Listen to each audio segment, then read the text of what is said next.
Good Friday Ride, hindi lang basta padyak, kundi panalangin sa bawat ikot ng gulong. 10 kaming siklista, nagtipon sa Panagbenga Park. Isang simpleng simula sa isang araw na tahimik ang lungsod.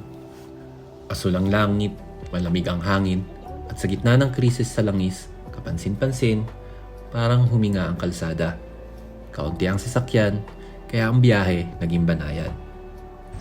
7 simbahan ang aming dinaanan, mula St. Joseph, Pink Sisters, Baguio Cathedral, Lourdes, hanggang St. Vincent, Recoletos, at nagtapos sa Kapilya ni Jesus at Maria sa Dominican.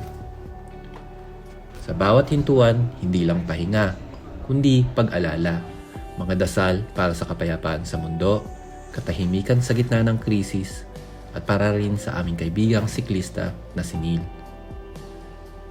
Sa bawat akyat, sa bawat pagod, may kasamang pag-asa na kahit mabagal, kahit mahirap, tuloy lang.